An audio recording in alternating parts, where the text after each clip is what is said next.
Olá pessoal, eu sou o Leonardo Marcelino e estamos de volta para continuar o nosso curso de Arquitetura Orientada a Serviços e Web Services. Nesse módulo, nós veremos conceitos relacionados aos Web Services e suas arquiteturas. Além disso, nós veremos também os principais padrões e especificações que são cobrados em concursos públicos, como o SOAP, o WSDL, o DDI, o WS Security e o padrão arquitetural REST. Como referência para esse módulo, nós utilizamos as próprias normas oficiais dos padrões, que são publicadas normalmente pela W3C ou pela OASIS, e além das especificações, nós utilizamos alguns livros, entre eles a 9ª edição do livro Engenharia de Software, do Somerville, e o livro Web Services Essentials, do Ethan Serami. Somado a isso, durante o curso, muitas vezes nós vamos fazer referências a conceitos que são apresentados nos tutoriais da W3 Schools. A importância desses tutoriais é que tem uma quantidade de questões muito grande que são tiradas deles. Só que nós temos um problema. Nós veremos que esses tutoriais, em alguns casos, eles foram confeccionados a partir de algum draft de especificação e vai apresentar algumas vezes informações incorretas quando nós compararmos os tutoriais do W3 Schools com as normas oficiais. Durante o módulo, quando isso ocorrer, nós vamos indicar, mostrando inclusive algumas questões que se basearam nessas inconsistências dos tutoriais da W3 Schools. Lembrando que a referência completa sobre esse módulo de Web Service vai estar descrita no final desse PDF. Vamos iniciar o nosso módulo apresentando o conceito de arquitetura orientada a serviços de acordo com o modelo de referência da OASIS. SOA é um paradigma para organização e utilização de recursos distribuídos que estão sob o controle de diferentes domínios proprietários. Então nós temos que SOA é um paradigma, ou seja, um conceito. Não é uma implementação, SOA também não é um produto. SOA também não está relacionada diretamente a nenhuma linguagem, plataforma ou tecnologia. Então nós temos que SOA é um conceito abstrato, como a definição apresenta, SOA é um paradigma. SOA apenas vai apresentar, ou melhor, conceituar, uma maneira de se utilizar recursos localizados em diferentes lugares, visualizando a entrega das funcionalidades que esses recursos provêm como serviço. Outro conceito que abordaremos é o de serviço e também foi extraído do modelo de referência da OASIS.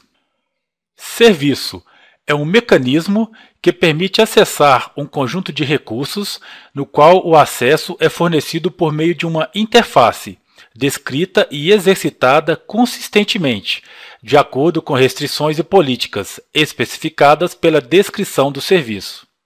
É oferecido por uma entidade, o provedor de serviço, para uso de terceiros, o consumidor de serviço, sem, contudo, haver necessidade desses terceiros conhecerem o provedor de serviços, podendo inclusive fazer uso do serviço de forma a extrapolar o escopo original concebido pelo provedor. Dessa definição da OASIS, nós podemos extrair que um serviço, ou melhor, o ambiente onde o serviço se insere é composto de duas entidades, o provedor e o consumidor de serviço. Então nós temos que em um serviço ocorre uma comunicação entre o provedor que fornece o serviço e o consumidor que utiliza esse serviço que é oferecido pelo provedor. Dessa descrição, nós também podemos perceber que um serviço ele é composto por uma interface. Essa interface, conforme nós podemos ver, ela é descrita e exercitada consistentemente, de acordo com algumas restrições e políticas. Então nós temos que a interface ela funciona restringida por políticas e regras, e essas políticas e regras vão estar em uma descrição do serviço. A interface ela vai ser usada pelo consumidor do serviço para descobrir quais são as funcionalidades, invocar essas funcionalidades que o serviço fornece. E lembrando que a interface ela é bem definida e descrita de forma abstrata, ou seja, ela apenas mostra as funcionalidades que o serviço fornece. O serviço, então, no contexto da SOA, vai ser a sua unidade básica. Podemos dizer que o serviço é o tijolo da arquitetura orientada a serviços. Para nos orientarmos a respeito de quais as versões dos padrões e especificações que nós veremos durante esse módulo, nós vamos utilizar o IPING, que é o Padrões de Interoperabilidade do Governo Eletrônico. Inclusive, nós podemos utilizar o conteúdo ou as informações a respeito de versões que são apresentadas no IPING para possíveis recursos em questões. Lembrando aqui que a versão do IPING que nós vamos abordar nesse slide é a de 2012. No item 10.1.4, o IPING recomenda a adoção gradual da arquitetura orientada a serviços como diretriz técnica para a integração de sistemas de informação. Já no item 10.1.5, o IPING afirma que as tecnologias de web services são recomendadas como solução de interoperabilidade. Então nós temos que o IPING recomenda a adoção de SOA, e também afirma que os web services são recomendados para resolver o problema de interoperabilidade entre as aplicações. Passando para as versões dos padrões, a tabela 17 do item 10.4, especificações técnicas para áreas de integração para o governo eletrônico, apresenta as versões de especificações de web services que podem ser aceitas pelo governo eletrônico. Nós temos então como especificações adotadas para o protocolo de acesso a web services, nós temos o SOAP na versão 1.2 e o HTTP na versão 1.1 para web services do tipo REST. Como linguagem de definição do serviço, nós vamos ter o WSDL 1.1. Notem que a versão de WSDL adotada no IPING ela é uma especificação com status Note. E para infraestrutura de registro, o IPING adota o UDDI na versão 3.0.2. Como especificações recomendadas para intermediação ou federação de identidades, nós vamos ter o WS Security na versão 1.1 e o WS Trust na versão 1.4. E para especificações ainda em estudo, nós vamos ter como linguagem de definição do serviço o WSDL 2.0 e para infraestrutura de registro o EBXML. No tutorial de Web Services da W3 Schools, nós encontramos a seguinte definição. Web Services são componentes de aplicativos baseados em XML, autocontidos, autodescritivos, que se comunicam usando protocolos abertos. Eles podem ser descobertos com o DDI e podem ser utilizados por outras aplicações. Os web services, sendo baseado em XML, vai garantir uma padronização de linguagem e uma definição integrada de tipos de dados. Quando nós dissermos que um web service ele é autocontido, nós estamos dizendo que eles são construídos de forma que tudo aquilo que o serviço necessita está dentro de seu próprio escopo.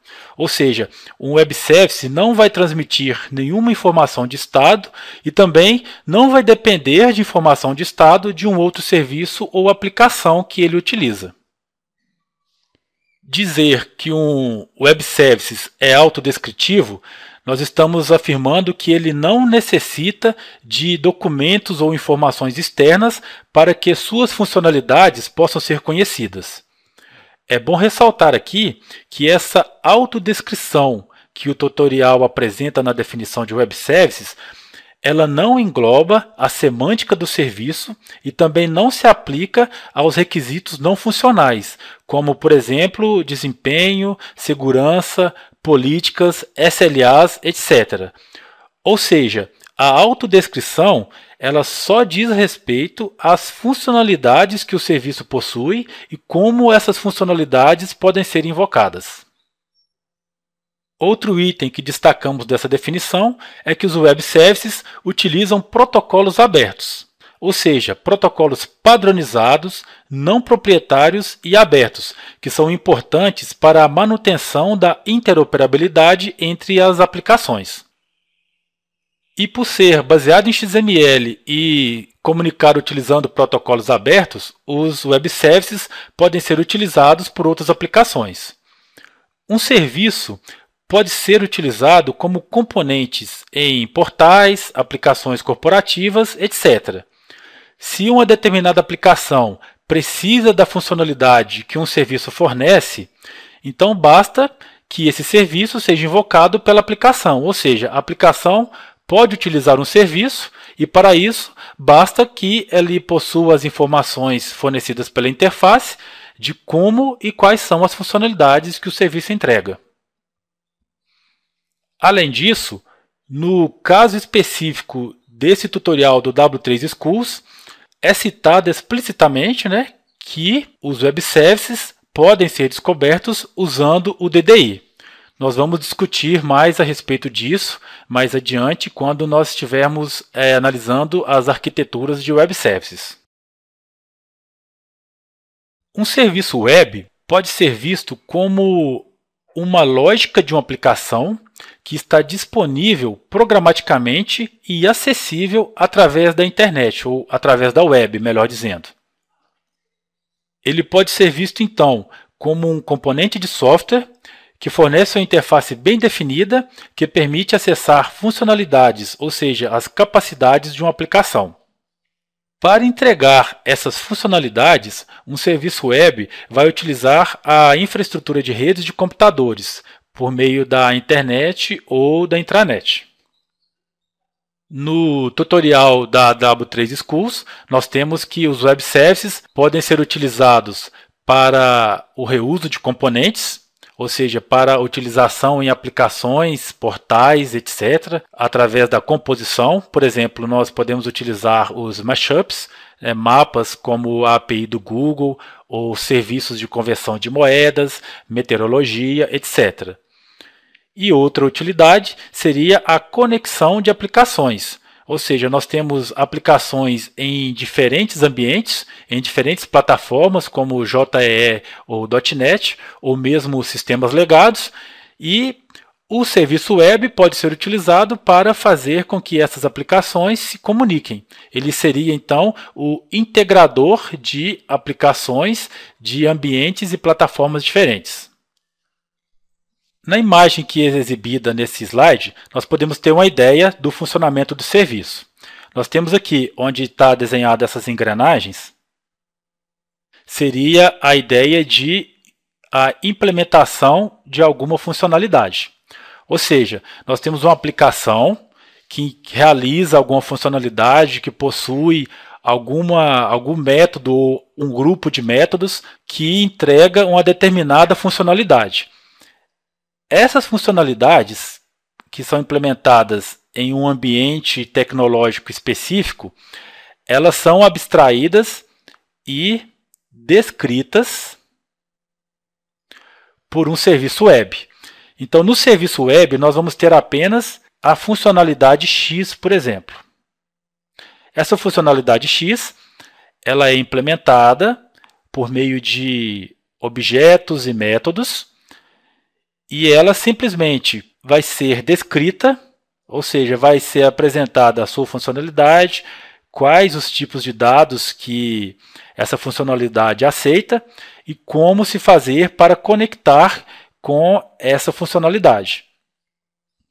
Com essa abstração, o serviço web trafega utilizando a infraestrutura de rede, tanto internet como intranet, e chega até o seu consumidor ou o cliente do serviço. O cliente do serviço apenas vai enxergar qual a funcionalidade. Ele precisa, por exemplo, de um serviço de conversão de moedas. Para ele não interessa como esse serviço de conversão de moedas é implementado, se é em Java, se é em .NET, se é em PHP, se é em Ruby. Para ele isso não interessa. O que interessa é que ele precisa desse serviço. Então ele utiliza a descrição do serviço para se conectar a um fornecedor que vai entregar aquela funcionalidade que o serviço propõe. Essa é mais ou menos a ideia de como se funciona um serviço web. Dentre as características dos web services, nós discutiremos aqui apenas 5 delas. Essas características que nós vamos apresentar, algumas delas constam no Guia de Orientação para a Implementação de Web Services do Governo Eletrônico. No contexto dos web services, a troca de mensagens entre aplicações ocorre com o uso de protocolos padrões da internet, como o HTTP ou o XML. Tendo o XML como linguagem base para a troca de mensagens, a forma mais comum de se implementar web services é com o uso do protocolo SOAP. Outra forma, utilizando o XML, apesar de ser anterior ao SOAP, é o XML-RPC. Ele define como fazer chamadas a métodos remotos usando o XML. É bom lembrar aqui que as mensagens SOAP também oferecem esse recurso de chamada a métodos remotos. E além da troca de mensagens usando o XML, nós podemos também implementar web services utilizando apenas o protocolo HTTP. É o caso dos web services do tipo RESTful. Os web services também são caracterizados por seu foco na independência, ou seja, a utilização de um serviço web não depende de plataforma ou sistema operacional sobre os quais a aplicação que realiza as funcionalidades do serviço roda, e também não depende da linguagem de programação ou de tecnologia em que a aplicação foi implementada. O serviço apenas vai indicar quais são e como são acessadas as suas funcionalidades. Os web services têm sua estrutura baseada em XML e utiliza essa linguagem para representação e transporte dos dados entre camadas. Então, o uso do XML como linguagem padrão vai facilitar a interoperabilidade entre aplicações construídas em ambientes diferentes. O XML, então, pode contribuir para eliminar as dependências que possíveis implementações possuam no processo de comunicação entre elas. Outra característica é o baixo acoplamento e, com relação ao baixo acoplamento, nós vamos apontar aqui 3 perspectivas em que esse baixo acoplamento pode ocorrer. O primeiro sinal de baixo acoplamento que nós podemos perceber é na definição da interface de um serviço web. Como a interface é uma descrição abstrata das funcionalidades, a implementação do serviço pode ser alterada sem que isso comprometa a habilidade que o consumidor do serviço tem em interagir com o serviço. Ou seja, nós temos uma interface que é abstrata e para o consumidor de serviço não interessa a sua implementação. Dessa forma, a implementação pode variar, que isso não vai impactar na forma com que o consumidor do serviço utiliza o serviço. Outro fator é que os recursos e conceitos que fundamentam os serviços web permitem que o acoplamento entre o consumidor de um serviço e o seu provedor seja reduzido. Entre as formas de diminuição desse acoplamento, nós podemos citar a possibilidade de a descrição do serviço definir mais de um endpoint para que o consumidor possa se conectar. E, além disso, nós também temos a possibilidade do uso de serviços virtualizados, onde a conexão do consumidor é feita com o barramento corporativo, e a conexão com o provedor físico passa a ser de responsabilidade do ESB. Há também a redução de acoplamento nos relacionamentos de um serviço com os outros serviços. Um serviço web é projetado para não manter estado durante sua interação com aplicações ou outros serviços. Então, a comunicação vai ocorrer por meio de troca de mensagens com foco na dependência mínima, ou seja, a interação de um serviço com outro é por meio de mensagens. Então, nós não vamos ter uma dependência de um serviço com outro, e isso também traduz um baixo acoplamento do serviço web. Temos também como característica a granularidade grossa. Essa característica pressupõe que os serviços web fornecem uma forma natural de definir serviços de granularidade grossa que acessam a quantidade adequada de lógica de negócio. Para entender isso, primeiramente, nós devemos lembrar que a interface do serviço apresenta apenas suas funcionalidades em um alto nível de abstração. Como essas funcionalidades vão ser implementadas, se com vários objetos, métodos ou inúmeros procedimentos, não interessa para o serviço web. Então, nós temos que a funcionalidade é de granularidade grossa e os objetos, métodos ou procedimentos que implementam são de granularidade fina. Apresentadas as características do serviço web, vamos passar a alguns exercícios. O primeiro é do CESP de 2010, acerca de interoperabilidade de sistemas, web services e arquitetura IPING, julgue os próximos itens. A tecnologia Web Services e o uso do Simple Object Access Protocol, o SOAP, são recomendados pelo IPING, que não recomenda o uso do HTTP, Hypertext Transfer Protocol. Essa questão está errada e o erro dela vai estar aqui na questão de que o IPING não recomenda o uso do HTTP. O IPING ele adota o SOAP na sua versão 1.2 e também adota o HTTP na sua versão 1.1. O HTTP na sua versão 1.1 é adotado para a implementação de web services utilizando o padrão arquitetural REST. Próxima questão, também do CESP, essa é de 2009. Com relação à SOA e Web Services, assinale a opção correta. A interface de Web Service define os dados disponíveis e como eles podem ser acessados, de modo a que o fornecimento de serviços seja independente da aplicação que o utiliza. Na interface de serviços, nós temos informações sobre as funcionalidades, sobre os parâmetros para invocar essas funcionalidades e sobre os tipos de dados que esses parâmetros aceitam. Além das informações sobre as funcionalidades, a interface também descreve como se conectar ao provedor de serviço, ou seja, como podemos acessar o serviço desejado. As informações disponíveis na interface são abstratas e se restringe a informar o que o serviço faz. Então, a aplicação que utiliza o serviço não vai ficar dependente do fornecedor desse serviço, pois ela vai precisar apenas da funcionalidade que o serviço entrega. Então, essa opção está correta. Passemos para o próximo item. Letra B.